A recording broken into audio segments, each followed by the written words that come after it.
तो स्वागत है आपका मेरे चैनल पे। हम देख रहे हैं नागराज जो मार्कोस को पकड़ने के लिए स्पेन आया हुआ है और वो उसके पूरे ग्रुप को पकड़ना चाहता है, जिससे उसको जो की मदद मिल रही है और जो की मदद से वो शाशा तक पहुंचना चाहता था। शाशा तक पहुंचने के बाद अब वो शाशा से मार्कोस के बारे में जानकारी निकालना चाहता है। हमने अभी तक देखा। अब आगे शाशा ने नागराज से अपने प्रोटेक्शन का वादा लिया है। तो क्या शाशा बताएगी नागराज को मार्कोस के बारे में? चलिए हम देखते हैं कि आगे क्या होगा। ये नहीं हो सकता। आओ नागराज, हम अपने तरीके से काम करेंगे और सफल होकर भी दिखाएंगे। नागराज, मैं तैयार हूँ। तो फिर आओ, मैं शाशा को प्रोटेक्ट करने के लिए तैयार हूँ। क्या सच? शाशा बहुत खुश हो जाती है क्योंकि नागराज उसे हाँ कह देता है। हाँ बिल्कुल सच, नागराज कहता है और शाशा को प्रोटेक्ट करता है। इस मदद के लिए शुक्रिया नागराज। शाशा कहती है नागराज से, मैंने कहा था ना कि तुम्हारी योग्यता पर मुझे ज़रा भी संदेह नहीं है। शुक्रिया, नागराज कहता है। मिस्टर जो, आप वापस अपने ऑफिस जा सकते हैं क्योंकि जो काम अभी तक आपकी पुलिस नहीं कर सकी शायद नागराज कर ले, शाशा जो को बोलती है। आउच! शाशा को थोड़ी सी चोट लग जाती है। तुम्हें जो के साथ ऐसा बर्ताव नहीं करना चाहिए था। वो एक काबिल अफसर है और एक अच्छा इंसान भी है, नागराज शाशा से कहता है। और शाशा नागराज की तरफ पलटकर देखती है और बोलती है, वो मतलब परस्त भी हो सकता है, अपने मतलब के लिए तुम्हें इस्तेमाल भी कर सकता है। ऐसा नहीं है, नागराज कहता है। मार्कोस से दोस्ती का रिश्ता टूटने के बाद मैं अपने अलावा किसी और पर भी विश्वास नहीं करती। ये दुनिया मतलब परस्त है, शाशा कहती है नागराज को। फरेबी, पता नहीं कौन किस रूप में कब किसे धोखा दे रहा होता है। मैं चेंज करके आती हूँ, शाशा कहती है। और नागराज कहता है ओके। चीख शाशा की थी और चेंजिंग रूम से आई थी। आऊ! नागराज, अंदर सांप है, सांप! शाशा एकदम डरते हुए बाहर आते हुए सांप को देखते हुए चिल्लाकर नागराज के प्रोटेक्शन में होकर शाशा कहती है, नाक से डर गई? नागराज कहता है, शैतान, तुझे कहा था ना कि सामने मत आना। ओह, ये तुम्हारा था? शाशा तो डर गई थी। ये तो नागराज का सांप था। हाँ, तुमने 24 घंटे का प्रोटेक्शन मांगा है नागराज से। अब चेंजिंग रूम में आकर तो मैं तुम्हें प्रोटेक्ट नहीं कर सकता था ना, इसलिए नाग को भेज दिया था। नागराज कहता है शाशा से, तुम यहाँ रोज कराटे की प्रैक्टिस के लिए आती हो? शाशा कहती है, हाँ अक्सर। मार्कोस से संबंध विच्छेद के बाद मुझे उससे जान का खतरा है। मैं सेल्फ डिफेंस पर भरोसा करना चाहती थी, इसलिए कराटे सीखना शुरू किया, शाशा नागराज को बताती है। बहुत टफ विद्या है ये। हाँ, मैंने देखा कि तुम कई बार चूक रही थी, नागराज कहता है शाशा को। हाँ, ये चिंता मुझे भी सताती है क्योंकि मार्कोस एक परफेक्ट लड़ाका है।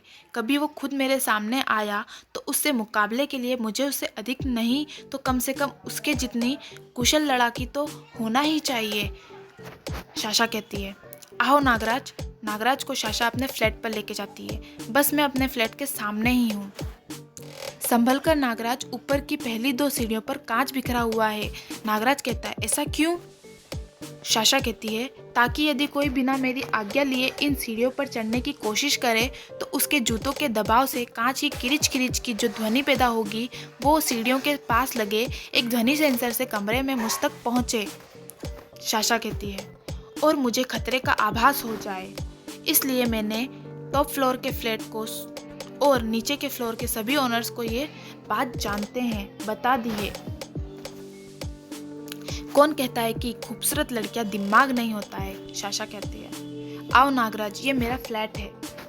मैं कहता हूँ कि दिमागदार लड़कियां ही खूबसूरत होती है, नागराज कहता है शाशा को। और फिलहाल तुम्हारा भी, क्योंकि तुम्हें मुझे 24 घंटे सुरक्षा प्रदान करनी है, शाशा नागराज को कहती है। हाँ, लेकिन ये सुरक्षा मुझे बेडरूम में रहकर नहीं करनी है, नागराज कहता है शाशा से। यहाँ से मैं तुम्हारे कमरे पर निगाह रख सकता हूँ। कभी ऐसी सुरक्षा मुझे मार्कोस ने भी नहीं दी थी, शाशा कहती है। वो हमेशा अपने चेहरे पर एक चेहरा लगाकर रखता था, शाशा मार्कोस के बारे में नागराज को बताते हुए। उसके कुछ चेहरे मैंने अपने मोबाइल कैमरे में कैद किए थे, साशा अपना मोबाइल फ़ोन नागराज को बताते हुए और मार्कोस की फ़ोटो बताते हुए नागराज को, लेकिन नहीं जानती थी कि उसके चेहरे पर नहीं पर दिल भी झूठ और फरेब का आवरण चढ़ा है। नागराज पूछता है साशा से कि उससे तुम्हारी मुलाकात कहाँ और कब हुई थी। साशा बताती है नागराज को, मैं चेस स्ट्रीट में बेरोल ऑक्स एंड कम्युनिकेशन में काम करती थी नागराज, वहीं पर मेरी उससे पहली मुलाकात हुई थी। साशा अपनी मुलाकात के बारे में नागराज को बताते हुए कि कैसे उससे मार्कोस से मुलाकात हुई थी। कोई उसे बाहर से पीठ पर गोली मारने के लिए निशाने पर ले रहा था, तभी मैंने देखा। मैंने इंक पोर्ट उठाकर उस शीशे के दरवाजे पर फेंक मारा। साशा बताती है, मिस्टर मार्कोस अपनी जगह से हट जाइए और मैंने मार्कोस से कहा। बाहर से कांच के मुख्य द्वार को तोड़ती गोली तो चली, मगर शीशे पर इंक फैल जाने के कारण वो अपनी निशाना चूक गई और मार्कोस बच गया। तब वो हत्यारा तो हाथ नहीं लगा, मगर मार्कोस मेरी सूझबूझ पर कायल हो गया। अगर तुम कांच के दरवाजे पर शाही ना फेंकती तो शायद हत्यारे का निशाना नहीं चुकता, क्योंकि तब तक वो मुझे साफ साफ देख सकता था, मार्कोस साशा से कहता है। नागराज, अब मैं सोने जा रही हूँ, काफ़ी थकावट महसूस हो रही है, साशा नागराज को बताते हुए और आगे की कहानी रोकते हुए। मैं बोर नहीं होता, सॉरी, तब तक मैं तुम्हें बोरियत से बचाने के लिए कुछ नहीं कर सकती। और नागराज कहता है कि मैं बोर नहीं होता। साशा सोने चली जाती है और बेड पर लेट जाती है, मगर होनी को कोई नहीं रोक सकता। आवाज़ आती है साशा को कुछ कमरे से।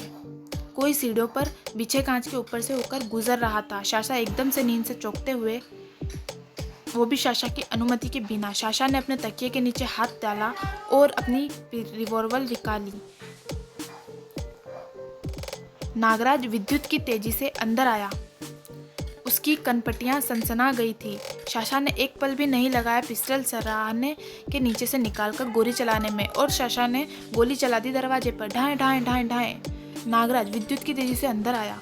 तुमने गोलियां क्यों चलाई? नागराज साशा से पूछता है। बाहर से एक चीख गूंजी। दरवाजे के पीछे कोई था। उसके कांच पर चलने की आवाज़ ने मेरी आंख खुली और उसकी मौजूदगी दरवाजे के पास पाकर मैं बौखला गई, घबरा गई, साशा बताती है। और साशा डर जाती है और साशा नागराज के पीछे छुप जाती है। मुझे कुछ नहीं सूझा। मुझे लगा कि यदि मैं चौंक गई तो मेरी हत्या करने में कामयाब हो जाएगा। मैंने गोलियां चला दी, साशा नागराज को बताते हुए, और नागराज के पीछे छुप जाती है डर के मारे। ये मर गया, नागराज कहता है।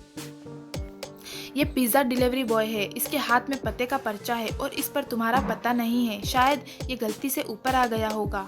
ओ माय गॉड, साशा चौंक जाती है। तुम्हारी चलाई एक गोली इसके सर पर लगी है और दूसरी गोली दिल पर। इसकी किस्मत खराब थी नागराज, जो बंद दरवाजे में चलाई गई गोलियां भी इसके सिर और छाती पर लग गई, साशा कहती है।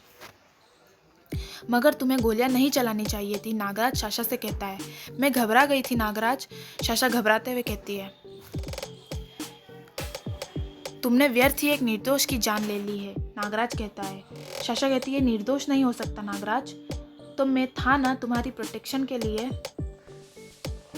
मेरा रक्षक नाग तुम्हारे दरवाजे के बाहर किसी के आगमन की सूचना मुझे दे चुका था, नागराज साशा के कहता है। क्या पता पिज्ज़ा डिलीवरी बॉय के रूप में कोई हत्यारा ही हो, शायद इसे मार्कोस ने भेजा हो, साशा कहती है। पुलिस को बुलाना होगा, नागराज कहता है। आगे की कहानी हम देखेंगे कि क्या नागराज पहुंच पाएगा मार्कोस तक, और क्या इस साशा को सज़ा मिलेगी इसको निर्दोष को मारने के लिए। हम आगे वाले सीज़न 2 में देखेंगे कि नागराज का अगला निशाना क्या होगा, वो क्या पहुंच पाएगा मार्कोस तक। तो आपको ये कहानी कैसी लगी, हमें कमेंट सेक्शन में अपनी राय ज़रूर बताएं, और चैनल को सब्सक्राइब करना बिल्कुल ना भूलें, लाइक करना वीडियो को बिल्कुल ना भूलें, और बेल आइकन को दबाना ज़रूर याद रखें। आगे की वीडियो जानने के लिए चैनल को सब्सक्राइब करें। Thank you.